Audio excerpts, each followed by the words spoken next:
2012 kerajaan Malaysia melalui NKRA Rasuah cuba nak buat supaya ada satu undang-undang sesiapa terima dana politik mereka kena isytiharkan. Tetapi masa tu hanya Perdana Menteri dan Timbalan Perdana Menteri daripada UMNO yang bersetuju untuk kita laksanakan undang-undang ni. PKR tak setuju sebab PKR dapat dana pada 2003. Mereka dapat dana daripada George Soros, seorang penjangak mata wang yang menyerang mata wang kita pada tahun 1997. So dia dapat duit daripada Yahudi. Kalau orang Islam tahu mereka dapat duit daripada Yahudi, tentulah mereka takkan undi PKR. Sama juga untuk program pekadiran. Program pekadiran, mereka dapat dana daripada Konrad Adenauer yang telah menyalurkan dana membuat kursus-kursus untuk kursus pekadiran untuk apa yang dipanggil jentera-jentera PKR. Jadi Konrad Adenauer ni sebuah yayasan Kristian daripada Jerman, belakang dia CIA. Jadi mereka memang takut nak declare benda ni. Sama juga dengan DAP, mereka dapat dana daripada Taiwan, mereka dapat dana daripada Singapura. Tapi pasal terima dana ni sama ada daripada dalam negara atau daripada luar, tak salah. Undang-undang Malaysia ni tak salah. Terima dana daripada dalam negara ke, daripada luar ke. Tun Mahathir pun kita tahu dia dapat duit daripada Iran 4 bilion Lagi banyak. Tak salah. Itu sebab pilihan raya mereka ada duit yang banyak. Itu sebab di Kedah tu mereka boleh bagi duit dekat Petron sampai 300 untuk satu pengundi. Because they have the money. Cuma zaman BN memerintah, kita tak pernah lah buat anyaya pada mereka. Lepas saja pilihan raya, kita pergi geladah rumah Mahathir. Ada kita buat? Tak pernah. Kita pergi geladah rumah Anwar, kita pergi geladah rumah Lim Kit Siang, kita pergi geladah rumah Lim Guat Eng. Kalau kita buat kerja buruk macam mana yang dibuat oleh Pakatan Harapan, dah tentu-tentulah lepas pilihan raya baki-baki duit yang masih ada di dalam simpanan ketua-ketua parti mereka. Sebab lepas pilihan raya ada lagi hutang-hutang yang belum diselesaikan. Hutang nak bayar kemah, hutang nak bayar jentera-jentera dan sebagainya. So bukan semua kita bagi duit selepu. Kalau kita bagi duit selepu, habis. Betul tak? Jadi kita tak buat kerja kotor tu. Tapi saya nak beritahu, semua parti politik memang boleh terima dana politik. Cuma bezanya zaman BN, bila DAP dapat duit daripada Taiwan, daripada Singapura, kita tak kacau. Takkanlah intelligence kita tak tahu. Kita tahu. Kita tak kacau sebab benda tu halal. Bila Anwar dapat duit daripada Amerika, daripada Yahudi, daripada Konrad Adenauer, yayasan Kristian daripada Jerman, belakang dia ada CIA. Bila Bersih dapat duit daripada NED, belakang dia ada NDI. Kita tahu semua ni. Tapi kita tak pernah kacau sebab pendanaan politik halal. Halal. Cuma yang kita tak sedapnya, bila mana Presiden UMNO terima dana politik daripada UKSB, dia didakwa sampai 40 pertuduhan. Nak tunjukkan Presiden UMNO ni korup.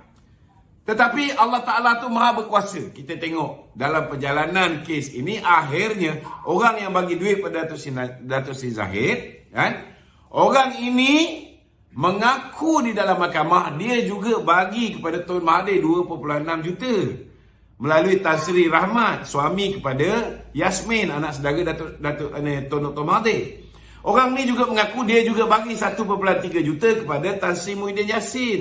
Dia juga mengaku bagi kepada Presiden warisan, iaitu Datuk Seri Shafie Apdal. Begitu juga dengan Hanifah Aman dan lain-lain.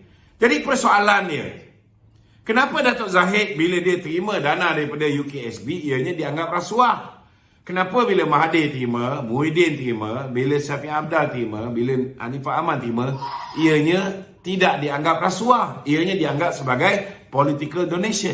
Adil tak? Jadi Malaysia ni tidak boleh ada dua set undang-undang. Bagi orang yang condong kepada Mahathir dan Muhyiddin, mereka mendapat pembelaan, apa duit yang dia terima, ianya dianggap political donation. Tetapi bila orang tu tidak mau tunduk, contohnya Datuk Seri Zahid, kenapa dia didakwa? Kita kena faham. Mula-mula dia tak ada pun pendakwaan. Yang didakwa Datuk Seri Najib seorang. Itu pun kerana Sebab mereka menipu, kata Datuk Seri Najib, mencuri duit 1MDB, duit SRC dan sebagainya. Jadi untuk pastikan mereka dapat justify, mereka menjatuhkan Datuk Seri Najib dengan fitnah pada tahun 2018, mereka terpaksa dakwa Datuk Seri Najib. Tapi Datuk Zahid sebenarnya tak ada pendakwaan. Bila Datuk Zahid kena dakwa? Bila Datuk Zahid dipanggil oleh Tun Mahathir kata, I want you to dissolve UMNO. Saya nak kamu untuk bubarkan UMNO, masuk bersatu. Nasib baik kita ada Presiden UMNO yang berani. Kalau dia ni gentar dengan ugutan-ugutan Mahathir, dia bubarkan. UMNO hari ni pun dah tak ada, Nurul. You pun tak boleh jadi Puteri UMNO. Saya pun tak pernah berasa jadi MKT UMNO. Sebab UMNO sudah dibubarkan. Kita kena ucap terima kasih. Tapi Alhamdulillah hari ni kebenaran dibuka sedikit demi sedikit. Datuk Seri Zahid akhirnya mendapat keadilan di Mahkamah Tinggi Shah Alam. Itu pun nasib dia baik sebab hakim tu lagi sebulan nak pencen. Diugut macam mana pun tak jalan. Betul tak? Ditawarkan sogukan pun dia tak layan pun sebagai bentuk. Dia sampai mengalirkan air mata. Dia apa juga daripada luar. Maknanya apa? Kita boleh tafsirkan bahawa ada gangguan daripada luar. Mungkin gangguan itu, mungkin gangguan itu minta supaya hakim itu mengenakan Datuk Zahid. Sampai hakim buat judgement pun menangis dan dia bebaskan Datuk Zahid. Ini. Itu sebab bila saya tak faham kenapa masih lagi ada orang kata kita perompak penyamun. Saya nak beritahu dalam kes Datuk Najib pun terang lagi bersulur dia tidak mendapat keadilan. Hakim yang menjatuh kita nak pegang. Ya, hakim yang menjatuhkan hukuman ke atas Datuk Seri Najib. Hakim ini terang-terang sudah disiasat, kertas siasatan ke atas diri beliau sudah selesai bulan Mei lagi. Lepas tu 3 bulan ianya dipendam oleh Peguam Negara. Tiba-tiba Peguam Negara lepas bulan 8 kata tak ada kertas siasatan. Dan kita lihat kertas siasatan tu. Kemudian Jabatan Peguam Negara pulang balik minta dilengkapkan. Kemudian dihantar balik, dipulang balik, dilengkapkan, dihantar balik, dipulang balik. Sekarang Tan Sri Azhar Baki sudah kata bahawa kertas siasatan dah lengkap dan AG Chambers dah bersetuju, tak ada lagi siasatan lanjutan perlu dilakukan. Dan mengikut kawan-kawan di SPRM, Nazlan boleh didakwa di bawah Seksyen 220. Kerana dia telah melakukan kesalahan, menjatuhkan hukuman tidak bersandarkan undang-undang. Ini kena faham. Jadi kita nak cuba hadam kenapa Peguam Negara masih lagi melindungi Nazlan sampai hari ini dia masih lagi tidak didakwa. Itu sebab saya dipahamkan pada hari Selasa ni jam 3 petang saya dipahamkan kawan-kawan NGO aktivis human rights, mereka akan mengadakan polis ke atas Tan Sri Idrus Harun, Peguam Negara yang disyaki melindungi penjenayah bernama Nazlan ni. Kalau Nazlan ini dibebaskan, Nazlan ini didakwa, kalau Nazlan didakwa, secara automatik Datuk Seri Najib tidak akan jadi mangsa lagi. Dia mesti dibebaskan.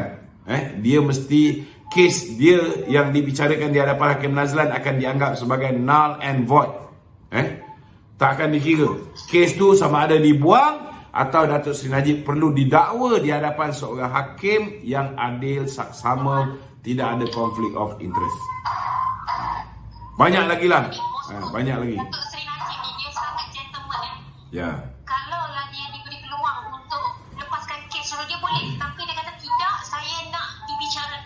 Ya, betul. Kalau orang yang bersalah, dia akan minta dibebaskan.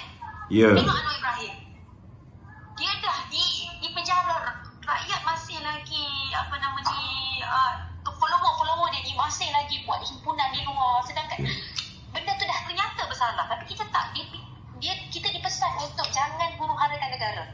Betul, betul. Itu bosku Datuk Seri Najib. Itu kelebihan dia. Seorang pemimpin yang Ah, sangat hebat. itu kelebihan yang ada dia.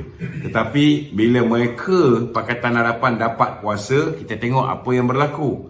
Perkara pertama yang mereka buat, Pakatan Harapan, bila saya cakap Pakatan Harapan, kena faham di dalam Pakatan Harapan ketika itu ada Pakatan Harapan 2.0 yang mewujudkan Perikatan Nasional. Dalam tu ada Muhyiddin Yassin selaku Menteri Dalam Negeri, dalam tu ada Azmin Ali selaku Menteri Ekonomi, dalam tu ada ramai lagi Hamzah Zainuddin, pemimpin-pemimpin.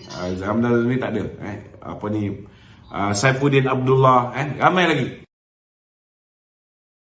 Pada ketika itu, apa yang mereka buat? Pertama sekali, mereka tukar Ketua Hakim Negara, dan penukaran Ketua Hakim Negara ini pun tidak mengikut undang-undang. Hari ini buku Tommy Thomas yang telah disiasat oleh pasukan petugas khas mengesahkan bahawa banyak pelanggaran undang-undang. Ada 19 perkara yang dituduh oleh Tommy Thomas dalam buku tu yang boleh menyebabkan hasil penulisan Tommy Thomas itu, Tommy Thomas boleh didakwa di bawah Akta Sultan 1948 kerana memfitnah Allahyarham Tun Razak, memfitnah Datuk Harun. Dia boleh didakwa di bawah Akta Suruhanjaya Pencegahan Rasuah kerana menyalahgunakan kuasa, tidak bertindak profesional. Dia juga boleh didakwa di bawah Kanun Kesiksaan Seksyen 500 kerana dia telah pun menghina badan kehakiman, menceritakan bahawa kita punya AG Chambers, pegawai-pegawai tidak kompeten. Sudah ada laporan polis dibuat oleh bekas DPP di sana.